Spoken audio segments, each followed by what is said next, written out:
Hey, this is John Acuff. It is 7 o'clock Central, which is when we said we'd do a webinar for the Finish course.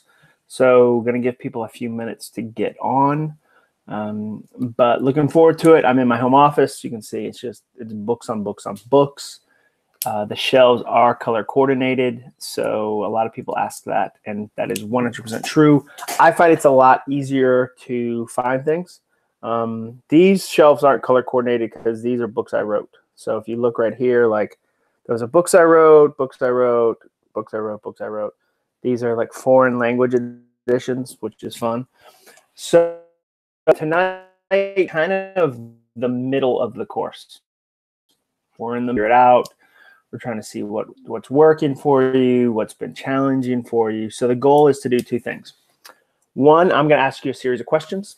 So I'd love for you to write down the question and think about your answer. You don't have to answer it tonight because it's going to be kind of fast.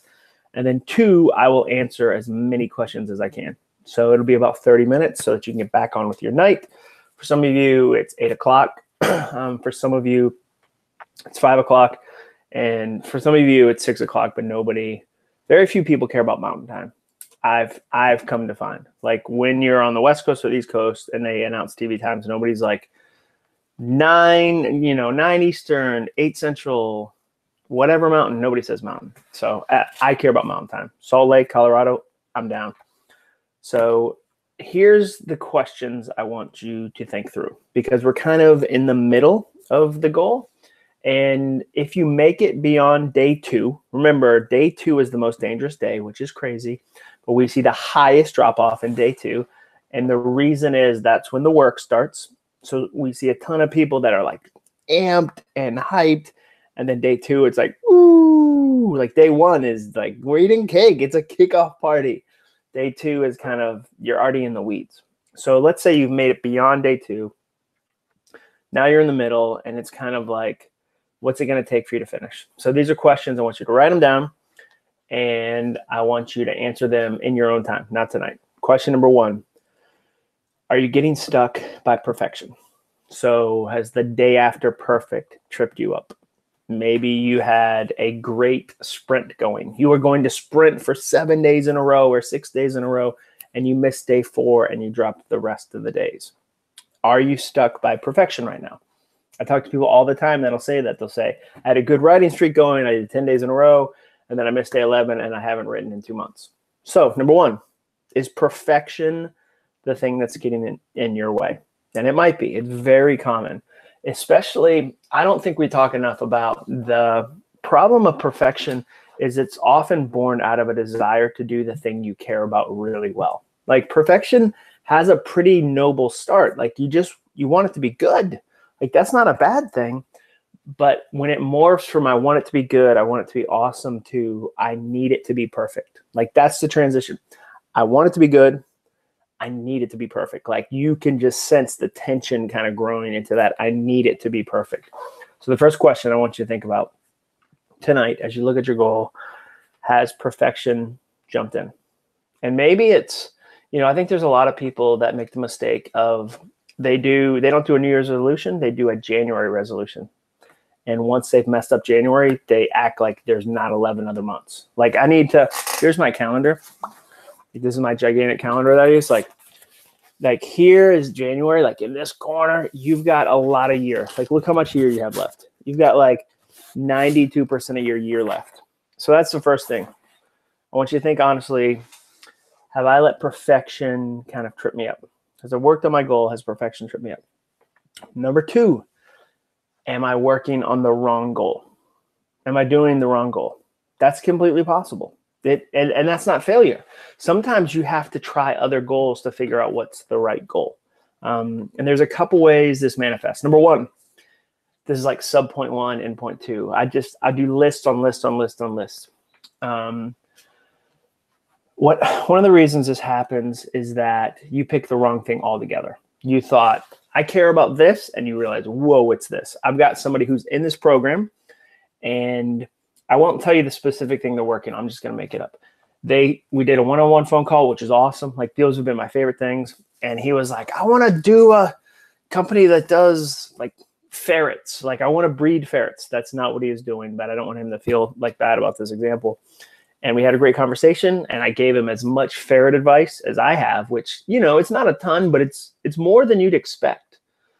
And about a week later, he asked my assistant, he was like, hey, I just, like, John asking me all those questions and kind of digging into it made me realize, like, I don't want to do ferrets. Like, I don't love ferrets. And he felt ashamed by that. And I was like, that's awesome.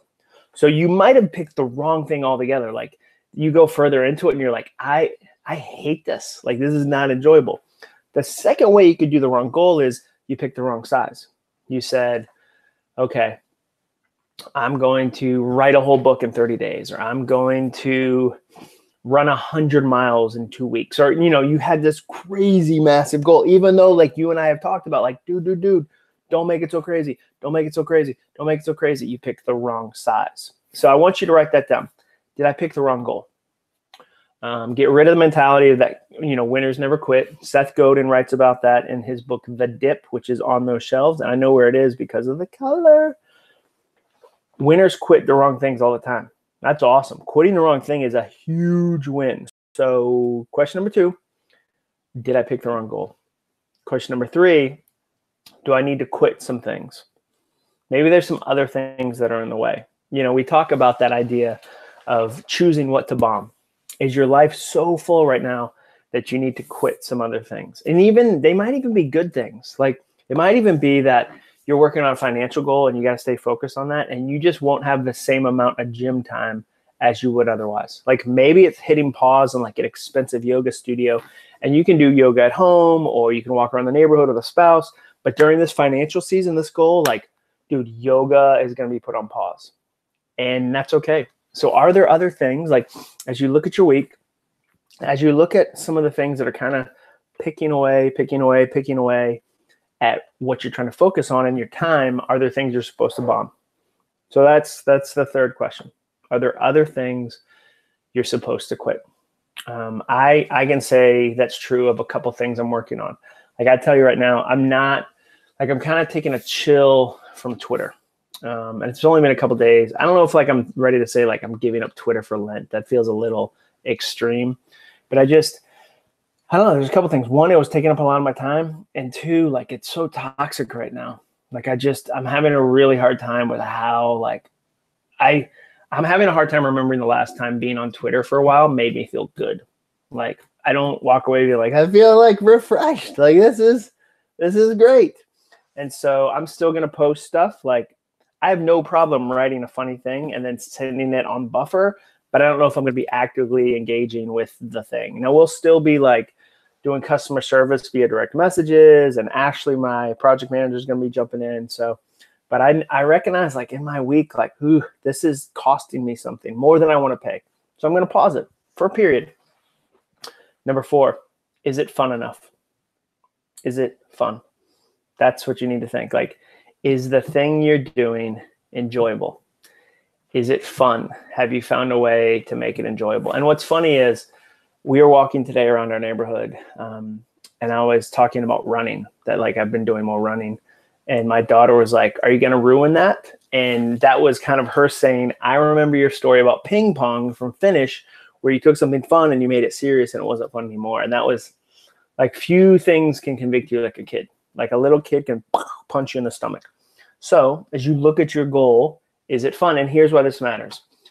Fun dissipates pretty quickly. I know a lot of teachers, a lot of student pastors, a lot of different professions where they got into the thing initially because of the joy and the fun, and then it gets beaten out of them. Like, you don't get into teaching for the pay. Like, you don't become a children's pastor for the pay. You get into it because it's fun and there's joy and there's impact. And sometimes through the process of doing that goal for a while, it just gets beat out of you. So be careful about that. Ask yourself, have I made it fun? Now, the reality is, all these questions, if you don't get the answer you like, guess who gets to change that? You get to change that. If you go, wow, if I was honest, like, if John and I had coffee, and he asked me these questions, there's some of the answers I wouldn't like. Like, maybe you wouldn't like the answer of, like, Are you having enough fun? Because you look at it and go, I'm not. Like, I've lost the joy, like, which feels crazy. You're going to feel like a failure. Like, who gets tired of a goal after only 6 weeks? And I would say everyone. Like, everyone, dude. Like, there are so many things you have to do during this process where it's like, it's not inherently fun. So the challenge is, how do you make it fun? Remember the rhyme, which is dope. This is it's better than Gucci Gang. This rhyme is make it fun if you want it done. Like, you should write that rhyme down. That lyric, I am spitting bars tonight. Make it fun if you want it done. So, fourth question, is it fun? Fifth question, are there secret rules that are holding me back? Remember, we talk about secret rules. I kind of call them cuckoos, this big presence in your life that is not actually true. So is there a secret rule that's kind of sabotaging what you're doing? Is there a rule about money? Like, you're starting to have some success and that makes you feel like, I'm not supposed to have money. I'm just supposed to do, other stuff. Or maybe like some of these secret rules are so busted that, like, if you feel good and enjoy something, you feel guilty. Like, some of you know that guilt of, like, I'm not supposed to enjoy good things because there's something wrong about good things. And if I start having good things happen, then I sabotage. Like, that's very common. So I need you to look at what you're working on and say, okay, are there things that are getting in the way that just aren't true? And this is one of those where if I ever encourage you to do something and it feels intimidating or overwhelming, do it with somebody else. Like, it might be challenging for you to sit down with a blank piece of paper and say, what are my secret rules? Like, let me do some self-discovery and self-awareness. Like, that can be intimidating. So don't hear me say you have to do it alone. Like, have a friend. Say, hey, there's this author. He's super tall. I saw a webinar, and he said, like, a webinar on the night that Jennifer Aniston and her husband divorced or got a divorce. I don't know if you'd heard. I saw that on the internet. This is why I'm like, I don't know that I need to be on the internet constantly, because it's just, that's what it's serving me up. And I probably could have gone through my whole day without being like, oh man. Because then I'm like, maybe this opens the door for Brad. I'm not saying that's going to happen. It's not impossible now. Her husband, who she married in 2015, is they're getting divorced. It's something to think about. Like, maybe for you, you have a secret rule that is holding you back. And the best way to do it is to interact with a friend and say, hey, can you sort through this with me? Like, not in like, and it doesn't have to be like crazy emotional. Like, don't make this like this weird reverse intervention where you're like, okay, I just need to talk about my heart in Starbucks. Like, a lot of people don't like that. The last question I'd ask is, what is the data telling you? In the middle is when we need data. We really need data, like when we feel like we're not making progress, it's harder than we thought, it's frustrating. Like, I can't tell you, here's an example. And this is crazy. So I first started getting paid to speak in 2008. My first like paid speaking engagement, they gave me like a nickel, and I was like, it's a nickel, a whole nickel for me. Like, I was jacked. Fast forward to 2000, it's really 2017, 7 years later. No, 9 years later. I'm not good at math. 2017 was the first year that I really started to get focused on what the data was telling me. How much was I booking each month? How much did I earn? Where was I going? And like, that data has been amazing for this year, because I can say to my agents, dude, like, last January was small. You crushed this January. You're 42% ahead of this January. Like, where I want to get next with my data, like, here's the thing. Data pulls a thread. We've talked about that. Data always pulls a thread. So I want to keep track of how many different, like, when the offer came in. Because watch this. Next year, if January or February is slow, I can say, hold up. We don't get, like, last year, we got most of our offers in the spring and the fall. Like, it's okay. Like, no need to panic. So I'd say to you right now in the middle, what's the data telling you? As you look at the data, is it saying, hey, you ran 4 times last week? Like, that's great. Like, or hey, you closed 1 new client last month. Like, that's great. Like, what is the data telling you? Because the data will tell you the truth. So in review, the 6 questions. Number 1, are you struggling with perfection? Number 2, did you pick the wrong goal? And if you did, that's okay. Like, I'd rather you find out now than like 2 months later. Number 3, are there some things you need to quit? Some things that are just in the way, or push pause on. Number 4, is the goal fun enough? Number 5, are there secret rules that are getting in the way? And number 6, what's the data telling you? That's where I think you should really focus as you look at the middle of your goal. So now we're going to do some Q&A. Brian, Elaine, who you guys, if you spent any time through any of the courses with me or any interaction with me, Brian is the one who makes it happen. He and Ashley are amazing to make it happen. So I'm going to see, I think he's going to text me some questions or email me some questions. So I'm going to pull up some of those, or I'll just text him and say, hey, do you have any questions? Any Q, I'll say any Q. It's very, yeah, he just said, he's sending me the questions. So great. If you have any questions, by all means, let me know. The goal of these, like, I have to remind myself, the goal is for smaller interaction, not like massive. There's 13 people watching. Like, if you've ever done anything online, like if only 13 people show up, you want to kind of cry and just be like, I'm a huge failure. But the goal of this is that you feel like, wow, we had interaction. I got to ask a question. There wasn't 50,000 people and I was trying to raise my hand in a storm. All right, question number 1. What's the difference between good past goals you should have finished and noble obstacles? For instance, I started writing a book and never finished. Now that I'm a finisher, I feel like I should go and finish the book in the area of my main gig, which will inevitably delay the side hustle goal I had set up for this course. Noble obstacle. So I guess I'd say 1, and that was from Ryan, you don't have to finish everything. So do you want to go finish the book? Like, do you feel now that you're a finisher that you're like equipped and it's like, now that I have the tools? So it'd be like this. Say 5 years ago, you tried to build like a tiny greenhouse in your backyard. Like, you're like, I'm going to be into gardening and botany. I'm getting huge into herbology, like whatever. And you didn't have carpentry skills. So then 5 years later, you've learned a lot about carpentry and you see that like that old shed out there and you're like, I should go finish that greenhouse. But dude, if you're not into gardening anymore, like, don't waste time. So what I'd say is, like, does finishing the book with the new tools you have excite you, or does it make you go, oh, now I have to go finish this thing? Like, if you're excited about doing it, go do it. Like, knock it out. Set a time limit, because I think a book is a great hiding place if you're not careful. But if you're excited about going to do it, if you're passionate about going to do it, go do it. If you're not, don't write a book out of obligation. Like, don't write a book out of obligation.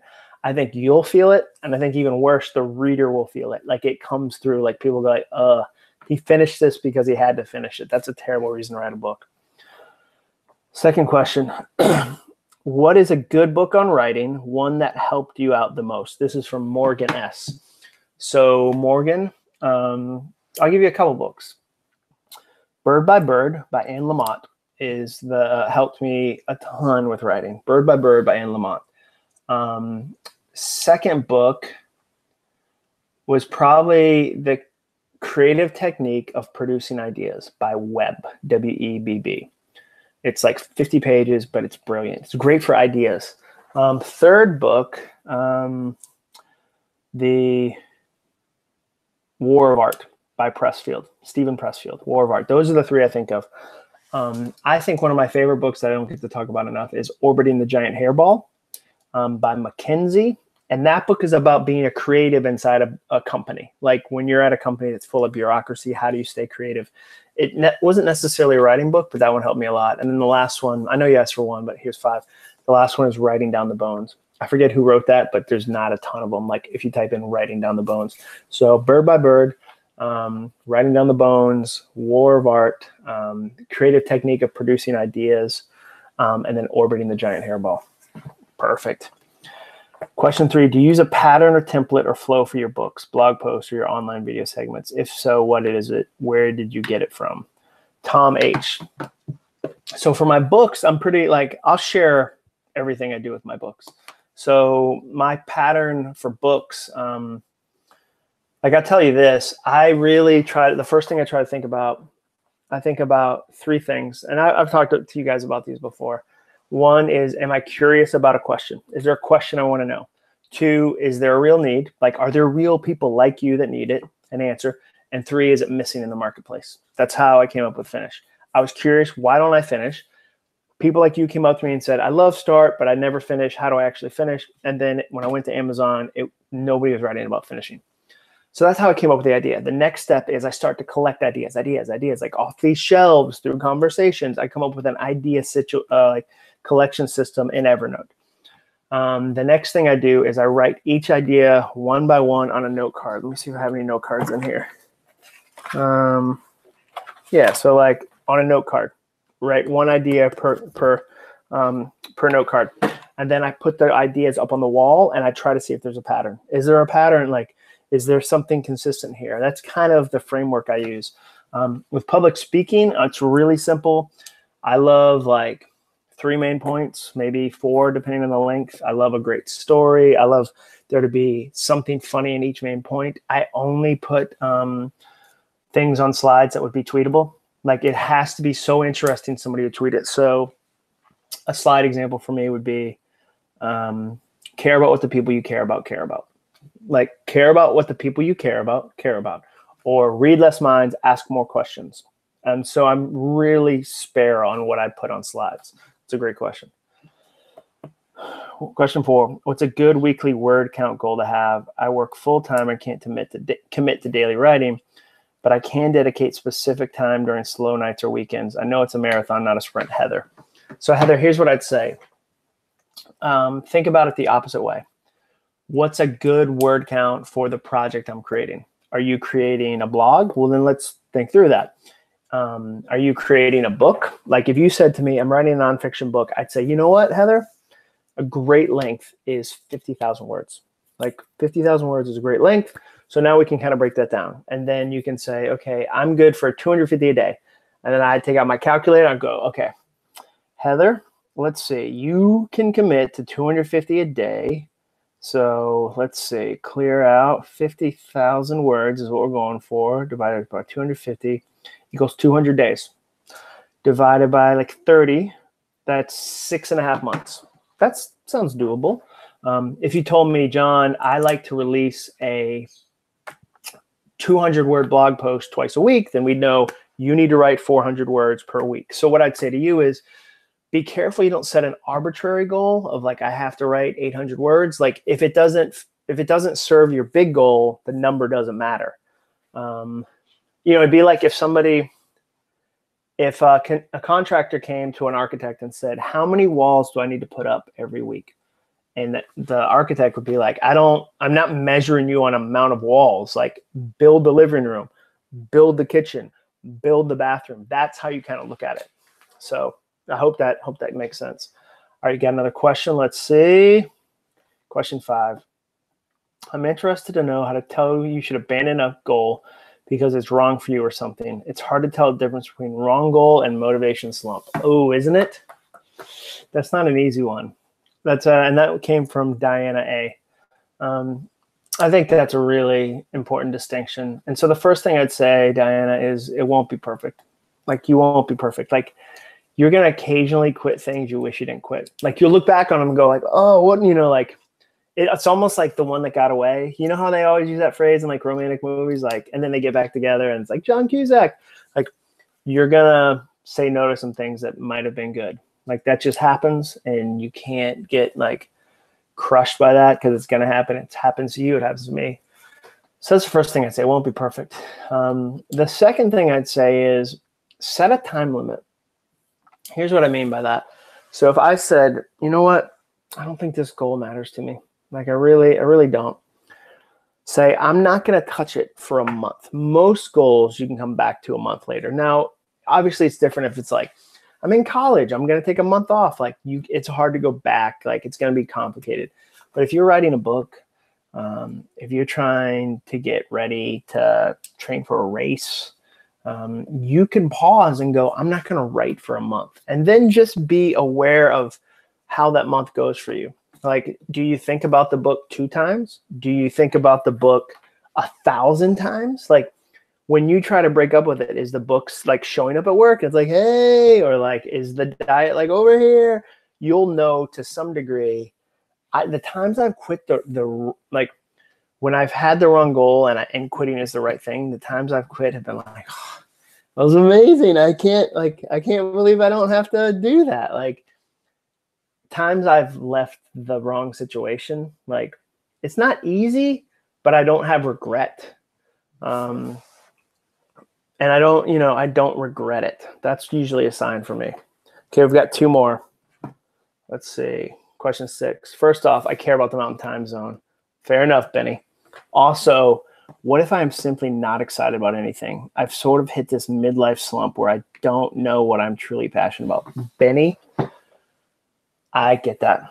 Like, the next book I'm writing about, I think is going to be about what do you do in those moments? Like, here's my problem. And I need you guys, like, I'm going to talk to you guys about this because I want the next book to be helpful. I feel like a lot of the books in my space start from the assumption that you're already jacked up. Like, you're so excited. You're crazy. You're at a 10. Like, ah. And like, I just don't think that's how I am most of my life. Like, there's times when I feel like I'm at a 2. And like, even a 2 is probably generous.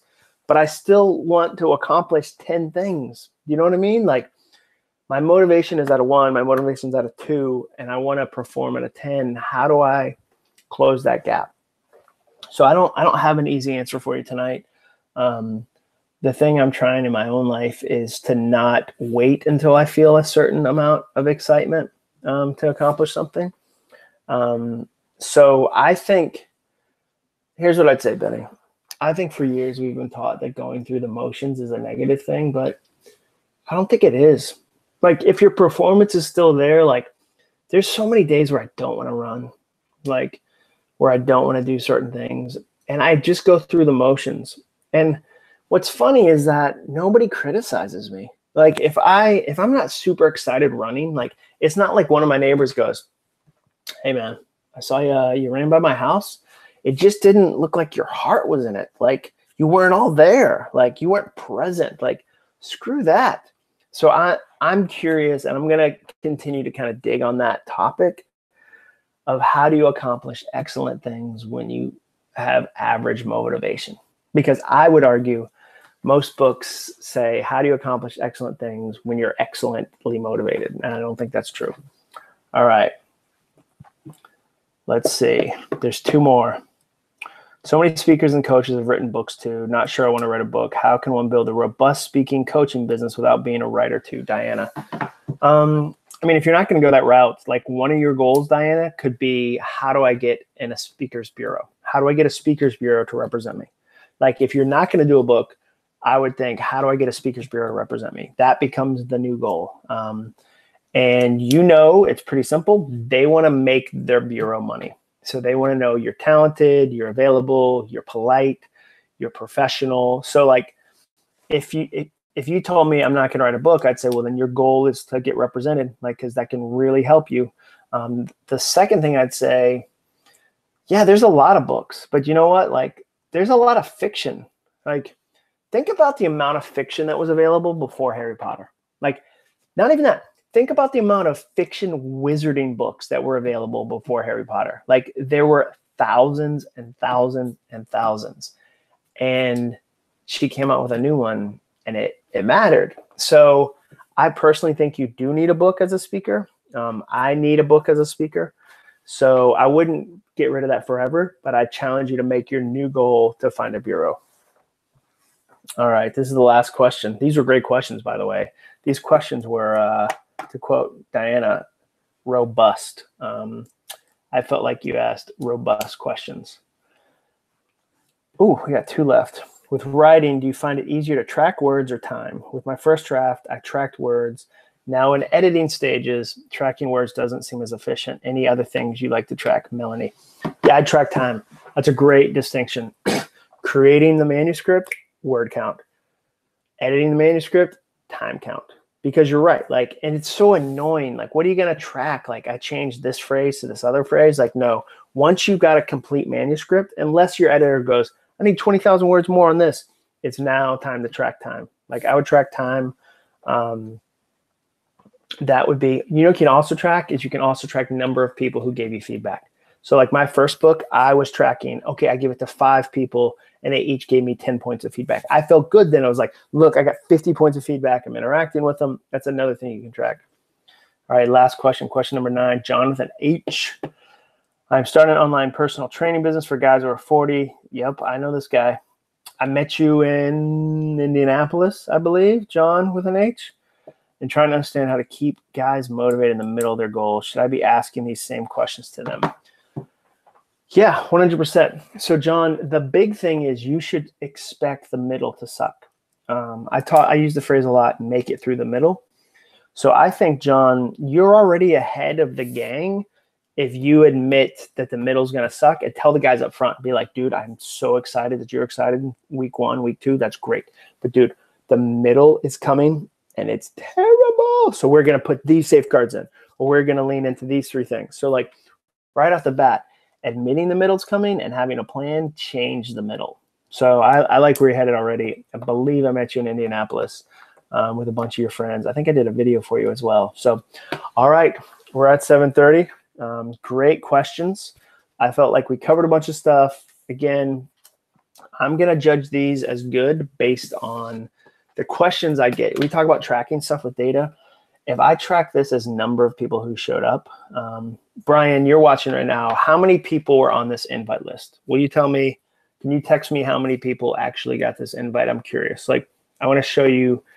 Last thing I'm going to do is show you distinction of data, like picking the right data and measuring the right thing. Because, like, if you measure the wrong thing, it's so discouraging. Okay, so there were 103 people invited to this. So I'm going to divide 103 divided by the max that I saw in here, which was 16. Yeah, that means 6% of people showed up. 6%. Is that right? No, that can't be right. 103. How would I do that math? Divided by 16? Or is it 16 divided by 103? Okay, 15% of people showed up. That's not great. Like, dude, that's like an F-ity F. Like, that's a deep level F. But again, I'm not measuring total show-ups. I'm measuring questions asked. I'm measuring, was it helpful content? Like, so as you measure your goal, John, who's starting a training business for men over 40, beware that you don't measure the wrong thing. Measure progress by the guys. Maybe not initial signups right out of the gate because they just might not be there yet. But, dude, if you impact 10 people, that's a big deal. So that's my hope. Measure what matters. Measure what matters. Thanks for watching, guys. Enjoy the rest of your Thursday night. Go watch some Olympics. See ya.